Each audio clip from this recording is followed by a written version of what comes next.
So guys, जैसा कि हमने पिछले एपिसोड में देखा, आओ चेन होली माउंटेन पर पहुंच चुका था। वहीं मौजूद था स्टार डोमेन का दरवाजा, मगर उस दरवाजे से उसे अकेले ही अंदर जाना था। सबके दिलों में फिक्र थी, लेकिन आओ चेन ने सबको यकीन दिलाया कि वो जिंदा लौट कर आएगा। और फिर वो उस रहस्यमय दरवाजे के भीतर दाखिल हो गया। जब आओ चेन शाश्वत मार्ग से गुजरा तो उसे अपने सीनियर्स की आवाज सुनाई दी। उन्होंने उसकी रहनुमाई की और सबने मिलकर असली स्टार डोमेन का रास्ता खोल दिया। अब आओ चेन को अपने तमाम सीनियर्स को ढूंढना था। इसी बीच बाहर अचानक एक स्टार फॉर्मेशन खुला। हान्यू खुद को काबू में ना रख पाया और उसी वक्त टेलीपोर्ट हो गया। ये देखकर सब लोग परेशान हो उठे। फिर हमें बताया जाता है कि जब डीमन गॉड फेंग जियू ने पाथ ऑफ गॉड पर कदम रखा तो उसने डीमन कबीले की सारी बागडोर आबाओ को सौंप दी। आबाओ समझ गया था वो वक्त आखिरकार आ चुका है जब अपनी ताकत के दम पर वो इंसानों से इंतकाम लेगा। उसकी शक्ति 9 रियल्म के पीक तक पहुंच चुकी थी। उसने डीमन रेस के उत्तराधिकारी होने का पूरा फायदा उठाया और अब वो अकेले ही पूरे डीमन कबीले का कारिंदा यानी प्रबंध करता था। आबाओ ने स्टार डीमन गॉड वास्गो से कहा कि स्टार डोमेन डेथ एरिना को खोला जाए, मगर इसकी कीमत भारी थी। इसके लिए वास्गो को अपनी जिंदगी की ताकत दांव पर लगानी पड़ी और शायद असली कीमत इससे भी कहीं ज्यादा थी। आबाओ चाहता था कि उस डेथ एरिना में हाओ चेन के साथियों को डीमन गॉड से लड़वाया जाए, जिससे इंसानियत ऐसे संगीन खतरे का सामना करे जो पहले कभी ना हुआ हो। इसीलिए सबसे पहले स्टार डीमन गॉड ने हान्यू को टेलीपोर्ट करके अरीना में पहुंचा दिया। आबाओ ने वास्गो की तारीफ करते हुए कहा, तुम हमारी कौम के लिए एक नूर की तरह हो। हान्यू हैरान रह गया। उसने कहा, ये कौन सी जगह है? आखिर मैं कहाँ गया हूँ? वो था स्टार डोमेन डेथ एरिया। चारों तरफ का नजारा बिल्कुल फजा यानी स्पेस जैसा था। हर चीज हवा में तैर रही थी। बस नीचे एक क्रिस्टल से जुड़कर अरीना को शक्ति मिल रही थी, जिससे वो एक जगह स्थिर था। वहाँ असंख्य डीमन मौजूद थे। हान्यू को देखते ही वो चीखने लगे। हान्यू शहर गया, क्या मैं वाकई डीमन क्षेत्र में आ चुका हूँ? उसने अपनी तलवार निकाल ली और लड़ाई के लिए तैयार हो गया। उसी वक्त वहाँ हेवन डिफाइंग डेविल ड्रैगन के साथ आबाओ आदम का। आबाओ ने कहा, तुम्हारा स्वागत है मेरे स्टार डोमेन डेथ अरीना में। और उसी पल इस अरीना का लाइव प्रसारण हर जगह दिखाया जाने लगा। हान क्वीन और ग्रैंडपा यांग भी ये मंजर देख रहे थे। दोनों घबरा गए, ये हो क्या रहा है और मेरा पोता अचानक कहाँ चला गया? अब हमें हान्यू की माशुका यानी गर्लफ्रेंड वे यांग दिखाई जाती है। वो भी जमीन पर चलती उस स्क्रीन पर ये सब देख रही थी। उसका दिल दहल उठा। हान्यू डीमन टेरिटरी में पहुंच गया है। शेनिन और उसके साथी भी ये सब देख रहे थे। उसने कहा, आखिर अचानक क्या हुआ? इसे क्यों डीमन टेरिटरी में लाया गया? शेनिन ने आगे कहा, हम इसे महसूस तक नहीं कर पा रहे, जैसे किसी और ही दुनिया में हो। उन्होंने सोल शेकल्स के जरिए उसे महसूस करने की कोशिश की, मगर नाकाम रहे। ठीक वैसे ही जैसे आओ चेन के साथ हुआ था, क्योंकि आओ चेन के स्टार डोमेन में जाने से वो उसे भी फील नहीं कर पा रहे थे। हान्यू ने एरिना से निकलने की कोशिश की, लेकिन नाकाम रहा। उसने बुदबुदाया, ये स्टार डोमेन डेथ एरिना आखिर है क्या? तभी वहाँ मर्चेंट यूए आ पहुंची। उसने कहा, कोई भी इस डेथ एरिना की असलियत नहीं जानता, मगर अब ये आबाओ की कत्लगाह किलिंग ग्राउंड बन चुका है। एक बार जिसे चुन लिया जाए वो बचकर नहीं निकल सकता। आबाओ गरज उठा, हजारों साल से हमारी महान दानव जाति इंसानों को सिर्फ इसीलिए जिंदा रखती आई है क्योंकि हमारी फूड सप्लाई को पूरी करते हैं, मगर अब उन्होंने हमारी रियायत का गलत फायदा उठाया। 5 साल पहले उन्होंने ऑस्टिन ग्रिफिन को काबू कर लिया और उसकी विनाशकारी शक्ति से हमारे पहले डीमन कोड पिलर को तबाह कर दिया।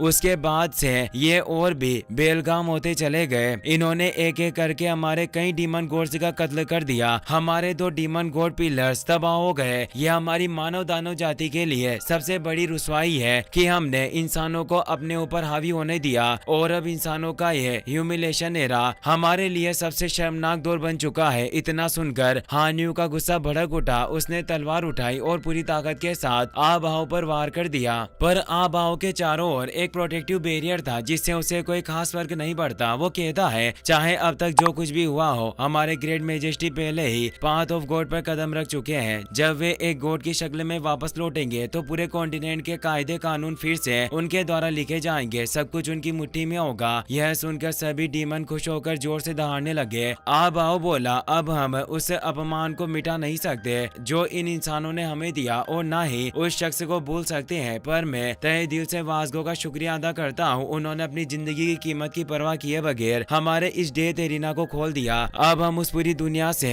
एक अलग ही जगह पर मौजूद है जिसे स्टार डोमेन डेथ एरिना कहा जाता है, और हमारे मेजेस्टी के लौटने से पहले ही हम इस अरीना का लुत्फ उठा सकते हैं और उन हम कमीने लोगों को यहाँ बुलाएंगे जिन्होंने हमें सबसे ज्यादा सताया। बाहर सारे इंसान यह ऐलान सुन रहे थे। आबाओ ने एक एक करके सभी डीमन गॉड्स को बुलाया और कहा हाओ चेन के साथियों को उन ग्रेट डीमन गॉड्स से लड़ना होगा जो सालों से अपनी चरम सीमा की ताकत इस्तेमाल करने को तरस रहे थे। मतलब इंसानी और डीमन कबीले से एक एक योद्धा चुना जाएगा। जब दोनों में से कोई एक मरेगा तभी दूसरा पक्ष इस अखाड़े को छोड़ पाएगा। आबाओ ने तंज कसते हुए कहा तुच्छ इंसानों, वक्त आ गया है, पॉपकॉर्न लेकर इस खेल का आनंद लो। इस हत्यारी लड़ाई का हिसाब बनेगा और इंसानी जिस्म का इस्तेमाल करके एक हार बनाया जाएगा। जब मेजेस्टी वापस लौटेंगे तो उनसे उनका भव्य स्वागत किया जाएगा। हान्यू और उसके साथी गंभीर रूप से परेशान हो गए। हान्यू की माशुका को गहरा सदमा लगा। उसे डर था कि कहीं हान्यू के साथ कुछ बुरा न हो जाए। हान्यू सोचता है ये लोग हमें खिलौनों की तरह इस्तेमाल करना चाहते हैं। अगर इन्हें जल्दी रोका न गया तो पूरी मानव जाति को भारी नुकसान झेलना पड़ेगा और एक अनियंत्रित बड़ा संकट उभर कर आएगा। आबाओ की बातें कुछ हद तक सच थी। यह अरीना वाकई होली कॉन्टिनेंट से दूर जगह पर मौजूद थी। हान्यू सोचता है कि इसके अनुसार हम दुनिया से अलग जगह पर मौजूद हैं, तो मैं यहाँ पर लीडर को कैसे महसूस कर पा रहा हूँ। अब हमें स्टार डोमेन के भीतर हाओ चेन को दिखाया जाता है जो लगातार आगे बढ़ रहा था। यह जगह अनंत सी लग रही थी। अचानक हाओ चेन को हान्यू की मौजूदगी महसूस होने लगी। वह हैरान था, यहाँ अचानक हान्यू का ऑरा कैसे फील हो रहा है, क्या वह भी यहाँ अंदर आया है। पर ऐसा होना नामुमकिन था। बिना फिजिकल बॉडी को गवाए यहाँ पहुँचना संभव नहीं। हाओ चेन शुरू में स्टार डोमेन की तहकीकात करने आया था ताकि उन इटर्नल हीरोज को ढूंढ सके, पर प्रवेश के बाद दिशा और समय सब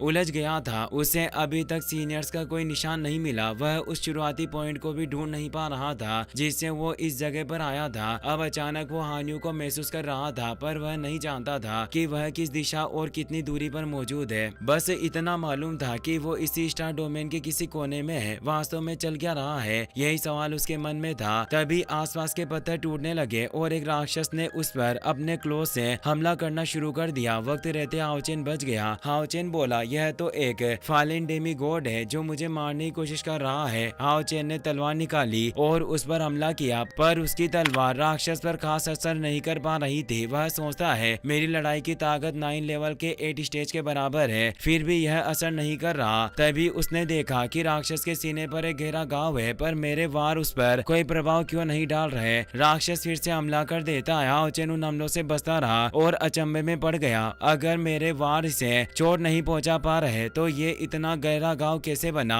तभी वो एक तेज स्लेज से उसे दूर कर देता है। हाओ चेन की यादों में एक शख्स ताजा होता है। इतिहास में सिर्फ एक ही योद्धा ऐसा है जो इस तरह का घाव दे सकता था। ये सीनियर ये वुशांग है। ऐसा लगता है कि वही आसपास रहा होगा जिसके साथ इस राक्षस ने लड़ाई की, पर यह राक्षस भागकर जिंदा बच गया। अगर यही मामला है तो हाओ चेन सोचता है कि वह राक्षस के सीने पर मौजूद घाव का फायदा उठाकर इसे मार डालेगा। राक्षस हाओ चेन पर उल्का पावर से टूट पड़ता है, पर हाओ चेन उसके हमलों से बचते हुए तेजी से उसकी तरफ बढ़ा। राक्षस अपने मल्टीपल क्लोज एक्टिवेट कर लेता है और हाओ चेन को जकड़ने की कोशिश करता है, पर एक तेज एनर्जी मूव के साथ हाओ चेन ने उसे ध्वस्त कर दिया। वह करीब गया, लगातार कहीं पावरफुल स्लैश किए और आखिरकार 3 इटर्नल स्वॉर्ड मूव से वह राक्षस को पूरी तरह नष्ट कर देता है। उस राक्षस की सारी एनर्जी एक क्रिस्टल में जमा हो जाती है। हाओ चेन सोचता है दादाजी यांग ने कहा था कि नियमों की ताकत स्टार डोमेन में मौजूद है जो होली डीमन कॉन्टिनेंट के नियमों को बदलने की काबिलियत रखती है। अगर तुम यह प्राप्त कर लो तो यह पूरे कॉन्टिनेंट पर कब्जा करने के बराबर होगा। हाओ चेन उस ऊर्जा से भरे क्रिस्टल में भी उन नियमों की ताकत महसूस कर पा रहा था। हो सकता है कि इस स्टार डोमेन में नियमों से कुछ भी किया जा सके। हो सकता है कि मैं सीनियर ये वुशांग को भी इस ताकत के जरिए ढूंढ पाऊं, पर पहले मुझे हान्यू की सिचुएशन जाननी होगी क्योंकि उसकी सेफ्टी सबसे जरूरी है। हाओ चेन क्रिस्टल से कहता है मुझे हान्यू के पास ले चलो। तभी क्रिस्टल बिखर जाता है और उसमें से कई सारी ऊर्जा निकलती है जो हाओ चेन को वहीं से टेलीपोर्ट कर देती है। हाओ चेन अब स्टार डोमेन डेथ एरिना में आ गया था, पर वह देखता है कि उसकी फिजिकल बॉडी वहां नहीं आई, वो सिर्फ एक आत्मा प्रोजेक्शन है। हान्यू सोचता है शायद क्रिस्टल में मौजूद नियमों की ताकत इतनी कमजोर है कि यह सिर्फ मेरी सोल प्रोजेक्शन को ही यहाँ बेच पाने में कामयाब हुई। वहीं आबाओ और गोरुंद के बीच हान्यू मौजूद था जिसे देखकर वो हैरान है। तभी डेथ एरिना का पहला मैच शुरू होने लगता है। आबाओ कहता है वक्त आ चुका है जब हम अपनी जाति के पहले योद्धाओं को मैदान में उतारें। हान्यू मन में सोच रहा था अगर आबाओ की बातें सच है तो मुझे शांत रहना होगा। यह लड़ाई जीतनी है और इंसानियत के लिए जितनी जानकारी हो सके वापस लानी है। सामने एक विशालकाय भालू खड़ा था जो जोर से दहाड़ रहा था। उस भालू के ऊपर एक भालू दानव देवता बैठा था। उसका ऑरा चारों तरफ फैल रहा था और सब हिल गए। हाओ चेन भी परेशान हो गया क्योंकि यह बियर डीमन गॉड था, छठे पिलर का डीमन गॉड जिसका नाम वोलेफोर था। भालू देवता बोला, लड़के मैं तुम्हें पहचानता हूँ, तुम उसी डीमन हंटर टीम के सदस्य हो जिसने मेरी बेटी उलिशा को मारा था। हान्यू को याद आता है किसी भालू दानव देवता ने उसके माता पिता को मारा था, तब से उसकी पूरी जिंदगी बदल गई थी। उसने अपना सुख खो दिया, अनंत पीड़ा सहनी पड़ी ताकि वह एक दिन अपने हाथों से इस दानव देवता से बदला ले सके। वो कहता है मेरी किस्मत भी अजीब है, मैं तुमसे ही तो लड़ना चाहता था। हाओ चेन भी हतपबरू होता है, यह वही दुश्मन है जिसने हान्यू के माता पिता को मारा था। हान क्वीन भी समझ जाता है कि यह सब दानवों ने जानबूझकर ऐसा मेच रखा है। आओ पूछता है, बताओ तुम्हें मेरी यह व्यवस्था कैसी लगी? यह वाकई भाग्य से चुनी हुई लड़ाई है, यह पहली मौत की लड़ाई काफी कमाल की और दिलचस्प होगी। भालू देवता तंज में कहता है, लड़के तुम्हारे अंदर मुझे एक परिचित खुशबू सूंघने को मिल रही है, सालों पहले मैंने तुम्हारी माँ को खा लिया था, यह वही खुशबू है। यह सुनकर हान्यू का गुस्सा उबल उठा, वह फुल स्पीड से भालू देवता की तरफ बढ़ा। आओ के मन में भी यही चल रहा था, कोई भी इस स्टार डोमेन डेथ एरिना से बचकर नहीं निकल सकेगा। हाओ चेन एक एक करके तुम्हारे सभी साथी जिनकी तुम परवाह करते हो तुम अपनी आंखों के सामने मरते देखोगे। और अब star domain death arena competition आधिकारिक तौर पर शुरू हो चुका है। इसी के साथ ये एपिसोड यहीं पर खत्म हो जाता है। वीडियो पसंद आया हो तो अपने दोस्तों के साथ शेयर करना, साथ ही इस वीडियो को लाइक करने के साथ साथ चैनल को सब्सक्राइब जरूर कर लें। Thanks for watching.